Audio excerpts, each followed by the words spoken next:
말씀 보겠습니다. 오늘 하나님께서 우리에게 주시는 말씀은 구약 성경 전도서입니다. 구약 성경 전도서 2장 12절로 26절까지 말씀. 다 찾으신 줄 알고 제가 하나님 말씀을 받들어 읽도록 하겠습니다.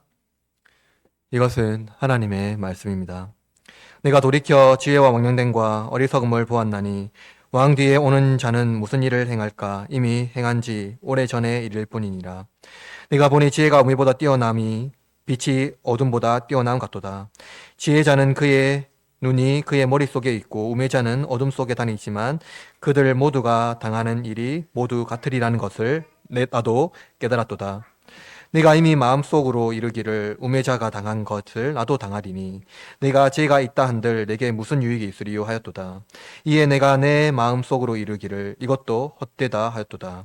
지혜자도 우매자와 함께 영원하도록 기억함을 얻지 못하나니 후일에는 모두 다 잊어버린 지 오래일 것임이라. 오호라, 지혜자의 죽음이 우매자의 죽음과 일반이로다.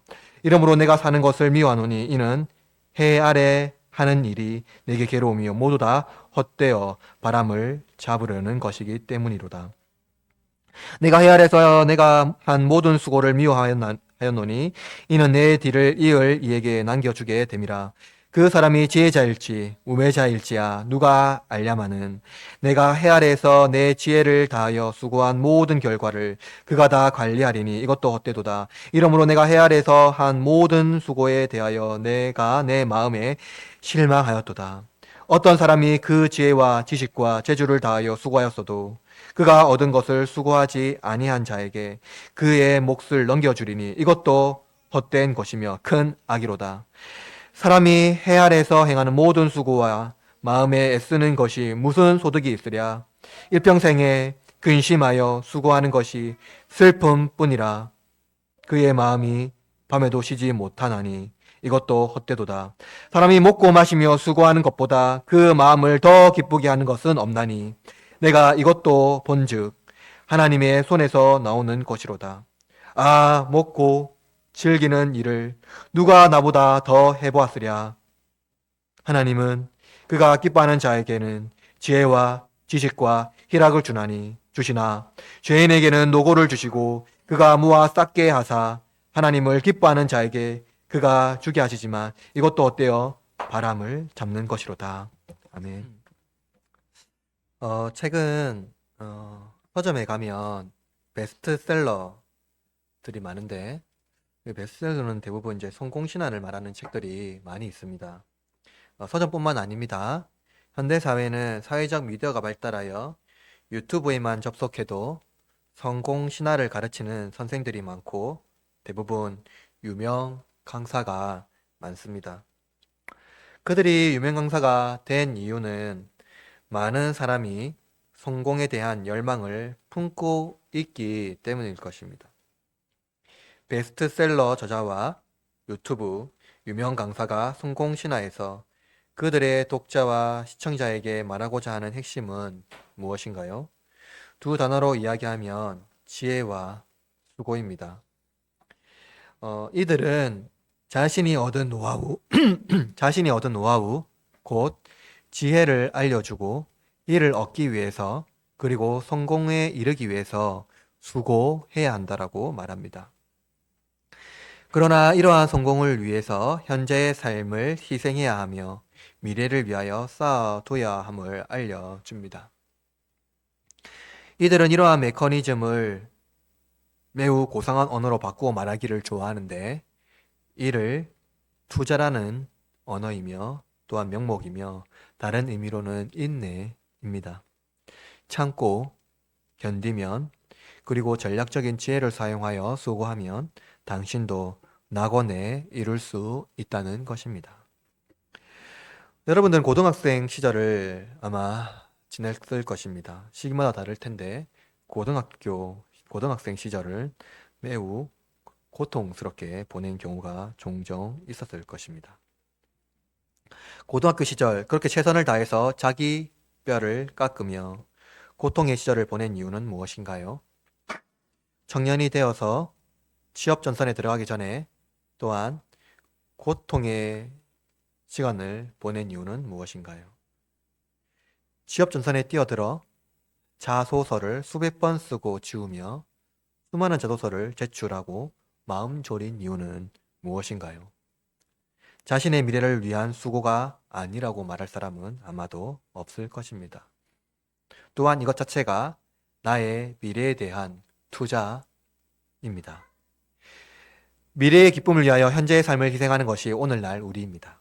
반대로 현재의 삶을 즐기는 자들이 오늘날 나타나고 있습니다. 이들은 자기 소유를 즐거워하며 한 번뿐인 인생 즐기며 살자라는 모토로 살아갑니다. 전도자는 이 두 공동체, 이 두 그룹이 결국 허망하다라고 말하고 결코 행복한 삶이 아니라는 것을 알려주고 있습니다. 심지어 그리스도인까지도 고통의 골짜기인 이 삶이 끝나고 주님이 오시기를 기대하는 지나친 종말론의 그 삶, 즉 미래적 삶이 참된 삶이라고 말하는 자들도 있습니다.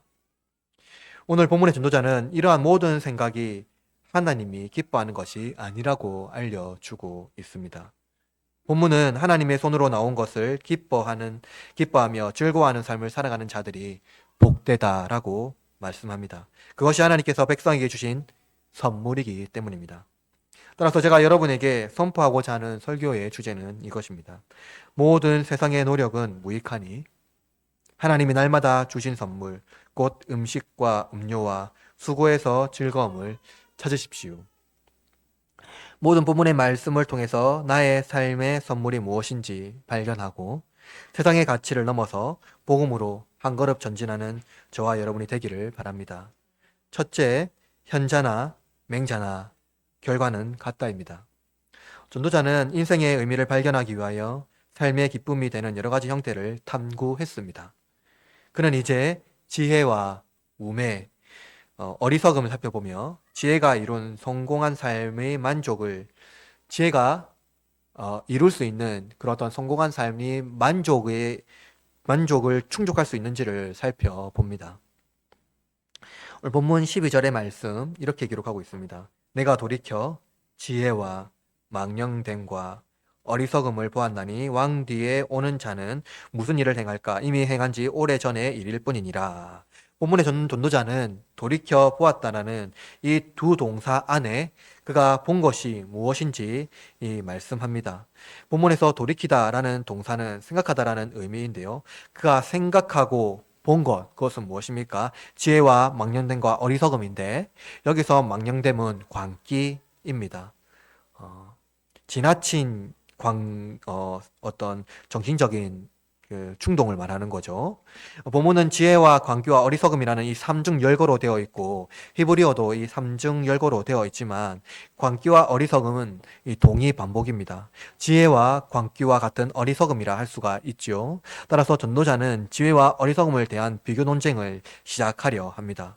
그런데 12절은 매우 난해하여 해석하기가 어렵습니다. 그것은 뭐냐면 바로 왕 뒤에 오는 자가 누구인지 명확하게 알 수 없기 때문입니다. 솔로몬인지 아니면 르호보암인지 명확하게 알 수가 없죠. 왕이 누구이며 그 뒤에 오는 사람은 누구인지 알 수가 없습니다. 혹자들은 전도서 1장 1절을 기준으로 하여 솔로몬이라고 말합니다. 이 본문은 그러나 본문은 하나님을 제1저자로 이해하고 살펴본다면 이 왕은 아마도 아담인 것 같습니다. 전도서 1장 12절에서 전도자는 지혜의 출처를 분명히 밝히고 있지 않습니다.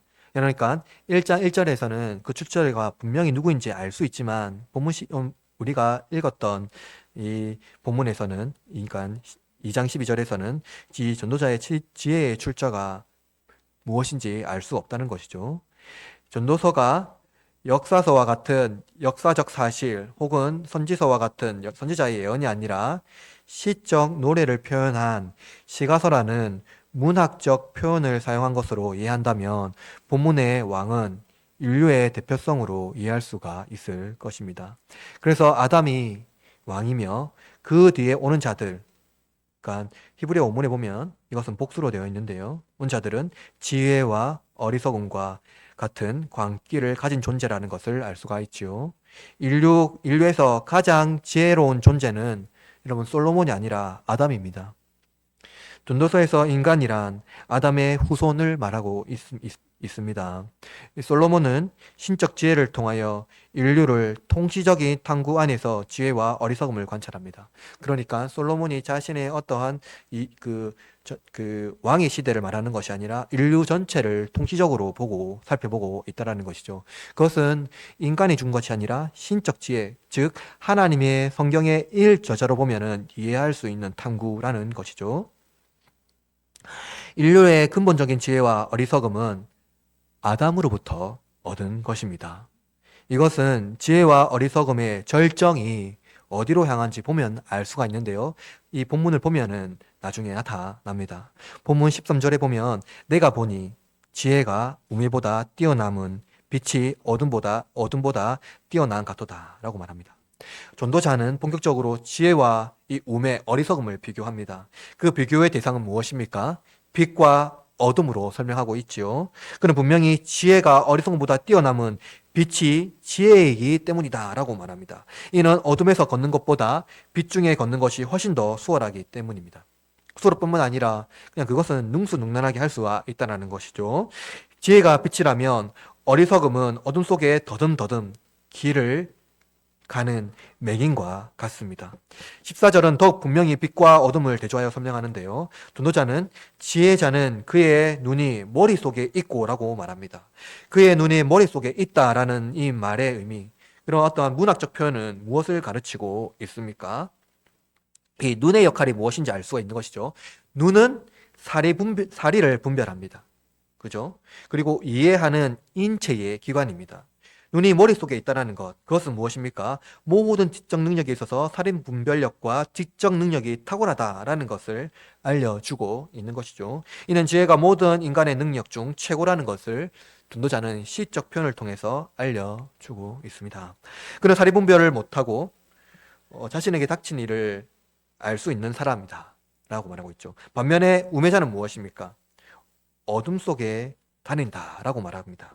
즉 음해자는 어둠 속에 있습니다. 그는 지혜자와 달리 사리 분별을 못하고 자신에게 닥치는 일을 알 수가 없습니다. 지혜자는 자신에게 닥치는 일에 대하여 대비하고 사리 분별한다라고 말합니다. 마치 베스트셀러 작가와 유명 강사와 같이 미래의 일을 위하여 철저히 준비하고 지혜롭게 대처하라고 가르치는 것을 말하고 있는 것이죠. 반면 우매자는 어둠 속에서 무슨 일이 일어나는지 모르고 아무런 대처를 할 수가 없습니다. 지혜자도 우매자도 다 필멸하는 아담의 후손입니다. 전도자는 이렇게 말씀합니다. 그들 모두가 당하는 일이 모두 같으리라는 것을 나도 깨달아 알았도다. 지혜자가 아무리 대처를 잘하고 대비를 잘하더라도 우매자와 다른 결론을 맺을 수 없다라는 것입니다. 인간은 신간에 종속되어 그 마음이 부패한 것 같이 몸도 부패합니다. 지혜의 우월성은 죽음 앞에서 무기력합니다. 지혜가 우매자보다 낫기보다 오히려 고통을 낳는 것뿐이며 지혜가 사리 분별하여 인간의 고통을 더 자극하고 그것을 극복하기 위하여 더욱더 수고한다라는 것이죠. 그러나 지혜가 우매보다 우월하지 않는 것은 알면 알수록 삶을 더욱더 고통스럽게 만든다라는 것입니다. 모든 인간은 죽음 앞에 공평합니다. 따라서 전도자는 15절에서 지혜가 아무런 유익이 없다라는 것을 고백합니다. 아담 이후에 지혜의 왕으로 군림했던 전도자가 지혜의 무익성, 아무런 무의미성에 대하여 한탄하고 있습니다. 그러나 전도자는 포기하지 않지요. 그는 죽음을 초래할 수 있는 명성이 있다면 좋다고 말합니다. 여러분 속담에 호랑이는 죽어서 가죽을 남기고 사람은 죽어서 이름을 남긴다라는 말씀이 있습니다. 성경은 이 속담에 도전합니다.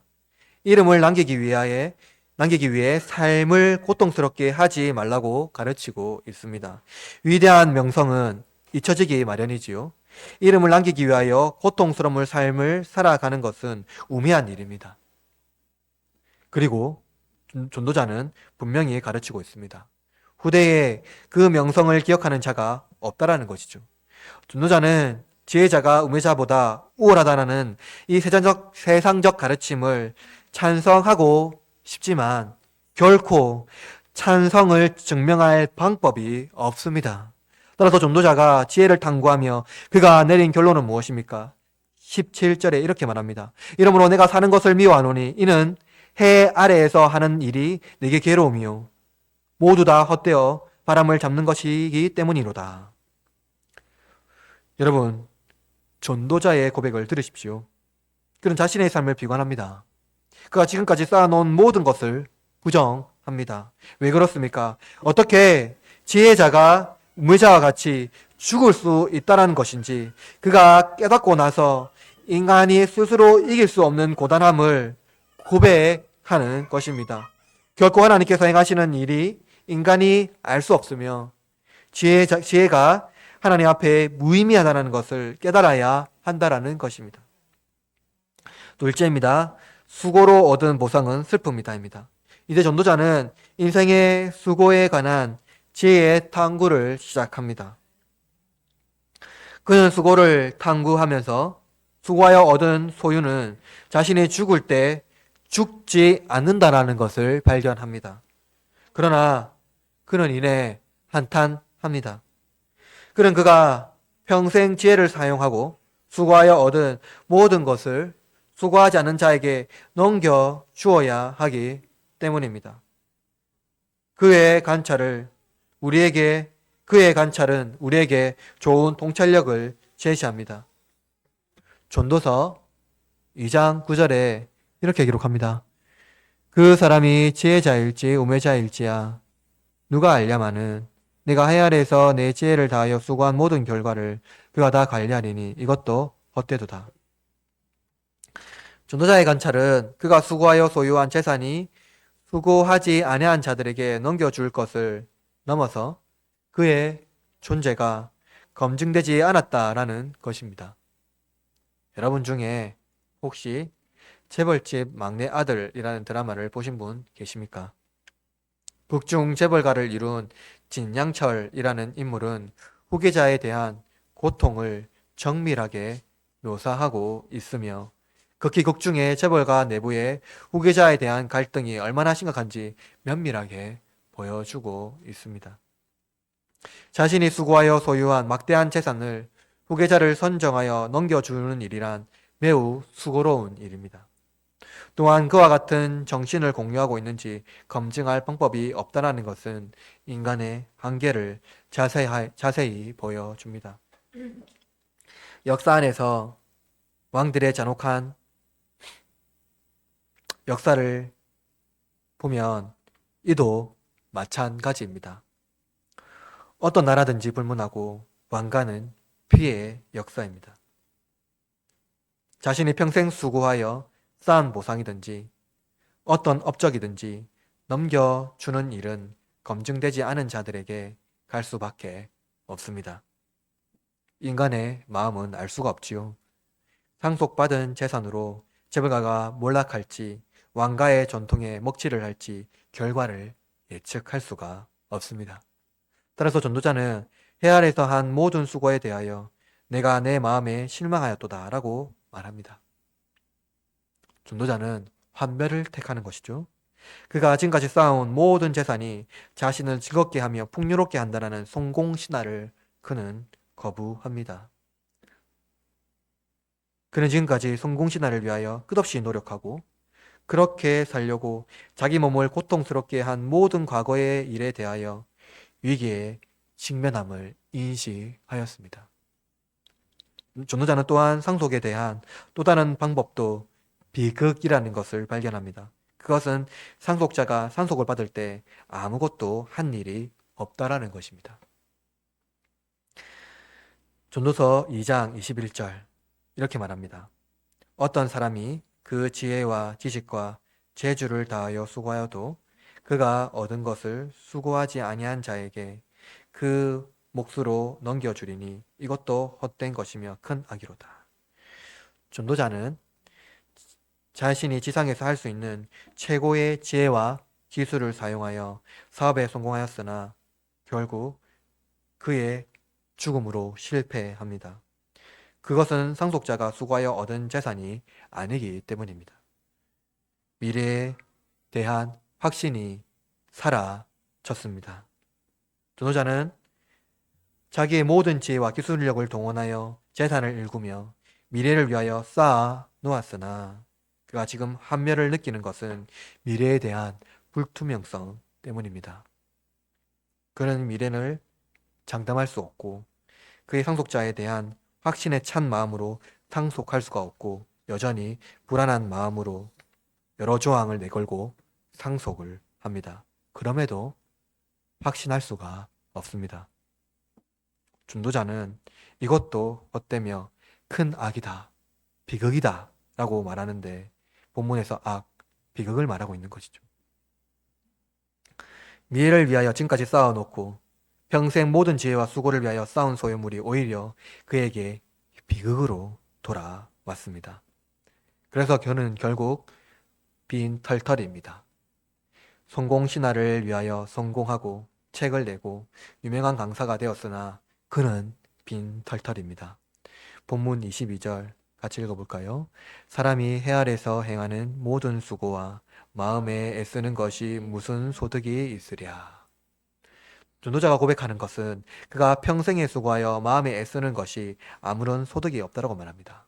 따라서 이 땅에서 자기 재산을 보호할 방법이 없다라는 것이 전도자의 통찰입니다. 모든 지혜와 기술력을 동원하여 미래를 위하여 쌓아 놓은 것이 있다 하더라도 그의 미래는 죽음이며 죽음으로 남은 재산도 미래를 예측할 수 없는 불안감에 시달리게 된다는 것입니다. 전도자는 사람이 평생 수고하여 미래를 위하여 쌓은 것이 결국 어떤 일이 일어났는지 질문합니다. 여러분, 어떤 일이 일어났나요? 여전히 미래를 두려워한다는 것입니다. 결국 전도자는 그의 수고에 대하여 이렇게 결론을 내립니다. 23절 말씀 같이 읽어봅시다. 일평생 근심하여 수고하는 것이 슬픔뿐이라 그의 마음인 밤에도 쉬지 못하니 이것도 헛되도다. 전도자는 평생 낮에 수고했을 뿐만 아니라 밤에도 쉬지 못한다고 말합니다. 낮에는 육체적인 노동으로 쉬지 못합니다. 베스트셀러 작가와 유명 강사들에게 배운 여러 가지 재테크와 성공 비결을 위하여 수고해야 합니다. 미래를 위하여 투자하는 것이 지혜이며 이 일을 위하여 수고하는 것은 자신의 삶에 큰 유익이 있다는 확신 때문입니다. 밤에도 쉬지 못합니다. 그의 정신은 성공을 열망하며 조금도 쉬지 못합니다. 늘 자신의 성공을 위하여 복귀합니다. 전도자의 통찰에 아담의 후손은 불행한 삶을 살아갑니다. 인간의 수고와 지혜가 존경받을 만한 유산으로 발전될 수 없다면 그것은 무의미하다고 결론을 내립니다. 노동은 교모하게 한밤의 쉼까지 빼앗는 고통을 줍니다. 소유물이 죽음으로 없어질 것이지만 결코 쉼은 허락되지 않습니다. 삶이 현재에 있지 않고 미래에 있습니다. 나의 미래에 위해 투자하고 살아가는 삶은 지혜롭고 복됩니다. 언젠가 낙원으로 평온한 삶을 살아갈 수 있을 것이기 때문입니다. 그러나 성경은 이러한 가르침에 대한 허구성을 낱낱이 분석합니다. 미래를 위하여 투자하는 삶, 죽음 앞에 아무런 의미가 없다는 것이죠. 죽음은 무엇을 남기지 않습니다. 아무것도 남김없이 가져갑니다. 미래가 우리에게 안락을 줄 것이라는 확신은 전도자에 의하면 불안, 초조, 불확실만 남겨놓을 뿐입니다. 그렇다면 지혜도 수고도 미래를 위하여 할 수 있는 것이 없다면 무엇이 인간의 삶에 의미가 있을까요? 셋째입니다.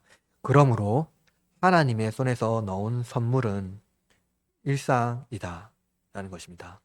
사랑하는 흐르는 장로교회 가족 여러분, 전도자는 미래를 위하여 지혜를 추구하며 수고하는 삶에 대하여 의미를 발견하지 못했습니다. 그렇다면 이제 궁극적으로 우리가 행복하기 위하여 할 것은 무엇일까요? 이것도 해봤고 저것도 해봤으나 결국 초조와 불안뿐이라면 우리가 행복을 위하여 해야 할 것은 무엇입니까? 우리는 전도자의 통찰을 잘 살펴야 합니다. 그것은 세속적인 것에서 즐거움, 곧 행복을 찾으라는 것입니다. 본문 24절 말씀 같이 읽어볼까요? 24절. 사람이 먹고 마시며 수고하는 것보다 그 마음이 더 기쁘게 하는 것은 없나니 내가 이것도 본즉 하나님의 손에서 나오는 것이로다. 전도자는 사람이 세속적인 즐거움, 즉 먹고 마시는 일을 열심히 하는 것이 그의 마음을 기쁘게 하는 최고의 방법이라는 것을 말하고 있습니다. 그는 앞서도 먹고 마시는 것이 즐겁다고 말했습니다. 그것이 나 삶에 기쁘게 하는 것이라고 가르쳐 주었습니다. 미래를 위하여 쌓아두는 것이 아니라 현재 먹고 마시는 일에 열심히 하는 것이 인생의 기쁨이라는 것입니다. 카르페 디엠, 현재를 즐기라는 것, 인생의 최고의 유의라는 말 여러분 잘 알 것입니다.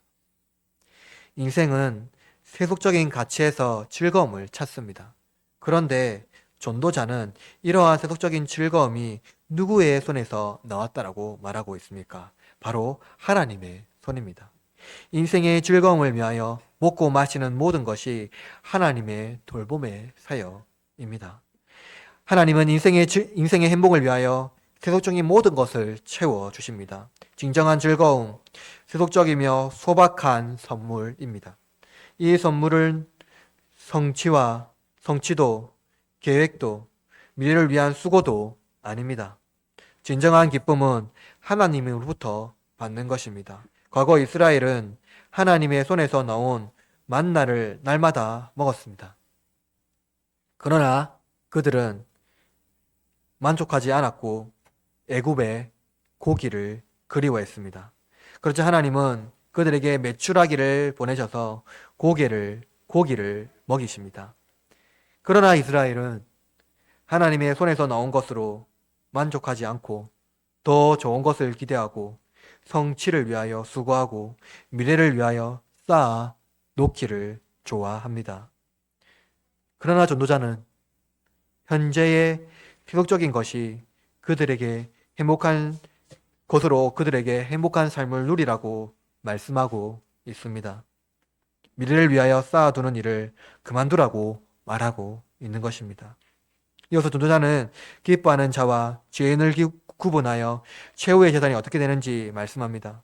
오늘 본문 26절 이렇게 말씀합니다. 하나님은 그가 기뻐하시는 자에게는 지혜와 지식과 희락을 주시나 죄인에게는 노고를 주시고 그가 모아 쌓게 하사 하나님을 기뻐하는 자에게 그가 주게 하시지만 이것도 헛되어 바람을 잡는 것이로다. 하나님께서 기뻐하는 자는 히브리어로 토부이며 죄는 호테라고 기록하고 있습니다. 이는 선인과 죄인, 즉 의인과 죄인을 구별하는 문학적 표현입니다. 본문에서 의인은 누구입니까? 하나님께서 일상에 주신 것을 기뻐하는 자들입니다. 죄인은 누구입니까? 미래를 위하여 지혜와 수고를 다하는 자들입니다. 우리는 도덕적 원리로 의인과 죄인을 구별해서는 안 됩니다. 죄인이란 관역에서 벗어난 자를 말합니다. 관역에서 벗어났다라는 의미는 하나님께서 요구하는 것에서 벗어난 것을 말씀합니다. 본문에서 관역에 벗어난 자들은 누구입니까? 바로 본문에서 말하고 있는 죄인들입니다. 이들은 도덕적인 삶의 삶과 상관없이 자신에게서 삶의 목적을 구하고 자신이 해 아래에서 획득한 가능한 좋은 것을 구하는 사람들을 말씀하고 있습니다. 이러한 자들을 하나님은 모아 쌓아놓게 하시지만 잠시도 쉬지 않게 하십니다. 그 결과는 무엇입니까? 하나님께서 그 쌓은 부가 그에게 돌아가지 않게 하신다라는 것이죠. 하나님은 그것을 그가 기뻐하는 자에게 곧 의인에게 주십니다. 예수님은 이렇게 말씀하신 바가 있습니다. 마태복음 6장 25절에 이렇게 말씀합니다. 그러므로 내가 너희에게 이르노니 목숨을 위하여 무엇을 먹을까? 무엇을 마실까? 몸을 위하여 무엇을 입을까 염려하지 말라. 목숨이 음식보다 중하지 아니하며 몸이 의복보다 중하지 아니하냐. 예수님은 인간의 염려가 얼마나 자신의 영혼을 죽게 하며 심지어 생명을 죽게 하는지 분명히 말씀하고 있습니다. 죽음으로 모든 것을 잃게 되는 인간인데 현재의 삶에도 염려함으로 죽음으로 내달리고 있는 인간들에게 예수님은 생명을 얻으라고 말씀하고 있습니다. 예수님은 하늘의 새와 들의 꽃들도 먹이시고 입히십니다. 말씀하시면서 하물며 너희를 하나님께서 돌보시지 않겠느냐라고 말씀하십니다. 그러면서 그들에게 믿음이 없다라고 꾸짖고 있습니다. 이들은 무엇을 입을까? 무엇을 먹을까? 염려하는 자들입니다. 마태복음 본문은 세속적인 것을 즐거워하는 자들이라고 설교하지만 사실 이들은 세속적인 것들을 즐거워하는 자들이 아니라 불만족하는 자들입니다. 왜냐하면 인간은 현재를 즐기고 있는 것에 만족함이 없고 더 좋은 것을 향하여 살아가는 존재이기 때문입니다. 전도자는 이러한 자들을 죄인이라고 말합니다. 관역에 벗어난 자들이라고 말합니다. 예수님은 이렇게 말씀하십니다. 마태복음 6장 32절에 이는 다 이방인들이 구하는 것이라. 너희 하늘아버지께서 이 모든 것이 너희에게 있어야 할 줄을 아시느니라. 이방인들은 미래를 위하여 쌓아 놓습니다. 염려하는 것이 일상입니다. 더 좋은 것을 얻기 위하여 지혜를 구하고 수고합니다. 미래에 낙원이 있다는 것을 기대하고 환상을 꿉니다. 전도자의 관찰은 이러한 삶이 자신을 더욱더 괴롭게 한 것이라고 말하고 있습니다. 예수님은 세속적인 즐거움이 하나님의 손에서 나온 것이므로 그것을 받아 누리라고 말씀합니다. 염려하지 말고 그것에 기뻐하고 즐거워하라고 말씀합니다. 이방인들과 같이 불만족하고 불행한 삶을 살지 말라고 가르치고 있습니다. 이방인은 하나님의 나라와 의를 알지 못합니다. 하나님의 돌봄을 이해하지 못합니다. 자기 삶의 행복을 누리지 못합니다. 그러나 예수님께서는 이렇게 말씀하십니다. 마태복음 6장 33절은 그런즉 너희는 먼저 그의 나라와 그의 의를 구하라. 그리하면 이 모든 것을 너에게 더하시리라. 그의 나라와 그의 의를 구하는 것은 무엇입니까? 거창하게 복음을 위하여 생명을 바치라는 것을 말하는 것이 아닙니다. 이것은 산상수훈의 핵심입니다. 나의 가진 것으로 만족하고 그것을 이웃과 함께 즐거워하며 살라는 것. 미래를 위하여 현재의 삶을 포기하지 말라는 것입니다. 하나님은 지금 나와 함께 하십니다. 하나님은 항상 현재 나와 함께 하십니다. 미래의 나를 기대하지 않으시고 더 완성된 나를 기대하지 않으시고 더 성공적인 나를 기대하지 않으시고 불완전하며 부족한 현재의 나를 사랑하십니다. 죄인이 도덕적인 죄인이 아니며 의인도 도덕적인 의인이 아니라는 것에 여러분 주목하시기를 바랍니다. 또한 현재와 미래의 차이에서 우리는 죄인과 의인의 차이를 명확하게 해야 합니다. 현대 사회는 미래와 의인을, 현재와 죄인을 묶습니다. 미래를 위하여 지혜를 개발하거나 수고하지 않은 자들은 어리석은 자들이며 죄인입니다. 이들은 좋은 삶을 누릴 가치가 없는 존재이지요. 사회에 기여하고 무엇인가 수고하지 않는 자들에게 현대 사회는 냉혹한 판단하고 사회 밖에 내버립니다. 반대로 미래를 위하여 지혜를 개발하고 투자하는 자들은 지혜자들이며 이들은 의인입니다. 사회에 기여하며 미래의 삶을 살기 위하여 수고하는 자들이기 때문입니다. 이들이 얻은 보상은 수고하여 얻은 것이므로 값진 것이며 당위성을 가집니다. 그러나 이들은 전도자의 관찰에 따라서 만족함이 없으며 죽음이 왔을 때 자신의 지혜와 수고에 대한 모든 보상을 확신할 수 없다는 것이 전도자에 가르치고 있다는 것입니다. 그때 그들은 미래를 확신할 수가 없습니다. 결국 단 한 번도 현재의 삶의 만족감을 누리며 살아가지 못하고 기뻐하며 살아가지 못하기 때문입니다. 인생이 하나님의 선물이라는 것을 깨닫지 못하기 때문입니다. 생명을 유지하는 것을 먹고 마시는 일을 열심히 해야 합니다. 그리고 이 생명이 더욱 가치 있게 하는 것은 그 세속적인 일을 즐거워하는 것입니다. 그리고 만족감을 누리기 위하여 주신 분에게 감사하는 것입니다. 이러한 원리가 내 삶이 없다면 행복한 삶을 살 수가 없습니다.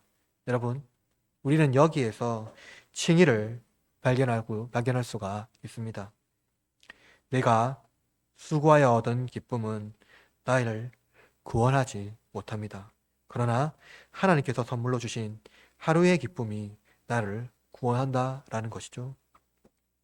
나의 수고가 아니라 하나님이 주신 선물이기 때문입니다. 미래를 위하여 살아가는 자가 의인이라는 공식은 공로가 나를 구원한다는 것입니다. 그러나 현재의 삶을 만족하며 하나님께 감사하고 이웃과 함께 먹고 마시는 일을 열심히 하고 기뻐하는 자들은 하나님의 선물을 누리며 살아가는 자들입니다. 이들에게 하나님의 의가 있으며 현재의 삶을 즐거워할 수가 있기 때문입니다. 왜 그렇습니까? 하나님은 그들의 삶에 만족함을 두고 그들을 택하지 않았다라는 믿음의 확신이 있기 때문입니다. 그들은 미래를 두려워하지 않고 미래를 위하여 무엇인가 쌓으려고 하지 않습니다. 현재 하나님의 주신 은혜에 만족하며 나의 삶에 하나님이 주신 그 은혜에 기뻐하는 삶, 하나님의 의를 만족하는 삶을 살아낼 수 있기 때문입니다. 그래서 그들은 현재를 기뻐하며 살 수가 있죠. 그럼 선물, 영어 단어로 프리젠트입니다. 이는 다른 의미로 존재, 현재라는 뜻을 가진 단어입니다. 존재가 선물이며 현재가 선물입니다. 예수님께서 유명한 자가 되라고 말씀하지 않으시고 사업에 성공하라고 말씀하지 않으시고 지혜로운 자가 되라고 말씀하지 않으셨습니다. 예수님은 미래에 있는 내가 어떤 사람이 되어서 만나는 사람이 아니라 지금 부족하고 형편없는 나를 만나 주시는 분이십니다. 따라서 예수님은 나의 삶의 참된 음료이며 음식입니다. 현재 나에게 주신 현재의 삶을 만족하며 살아가십시오. 무명이라도 인생에 아무것도 남긴 것이 없다 할지라도 그는 나를 구원하십니다. 살아가는 흐르는 장로교회 가족 여러분, 미래를 위하여 지혜를 발견하고 수고하여 현재의 삶을 포기하지 마시길 바랍니다. 우리는 무엇을 해서 구원을 얻는 자들이 아닙니다. 구원이 선물이라는 것, 그것은 현재의 삶을 만족할 수 있는 유일한 비결입니다. 구원이 선물이기 때문에 현재도 선물입니다. 따라서 인생은 선물입니다.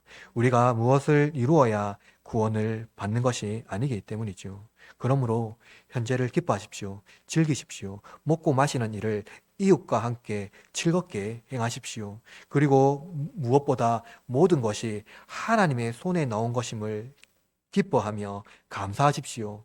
감사하는 자는 먹고 마시는 것을 쌓아 두지 않습니다. 미래를 염려하지 않습니다. 내일 하나님께서 또 주실 것이기 때문입니다. 그러한 확신과 믿음으로 하나님 앞에 나아가는 그러한 삶을 살아내시길 바랍니다. 그러므로 지금 나의 현재를 만족하십시오. 그것이 행복한 삶을 살아가는 것입니다. 나를 구원하신 예수님과 지금 교제하십시오. 내가 더 위대한 사람, 유명인, 사업가, 재벌이 되어서 세상을 복음으로 헌신하겠다라는 생각을 버리시기를 바랍니다. 예수님은 지금 여러분을 사랑하십니다. 내가 구원받았기 때문에 복음 아닌 것에 나의 삶을 더 수고로이 고통의 시간을 보내지 마시며 예수님께서도 그것을 결코 원하지 않으신다라는 것입니다. 지금 나의 가족, 이웃과 하나님의 손에서 주신 것을 감사하며 행복한 삶, 그리고 그것을 충분히 누리며 기뻐하는 삶을 살아갈 때에 내 안에 구원의 확신이 더욱더 풍요롭게 될 것이며 나의 삶은 더욱더 행복한 삶, 또 기뻐하는 삶으로 확신한 삶을 살아낼 수 있을 것입니다. 그러한 삶으로 우리의 이웃과 가족과 또 여러분의 삶과 일터 가운데에 주님의 이름이 그리고 행복한 삶으로 나누는 삶이 되기를 주님의 이름으로 축원합니다.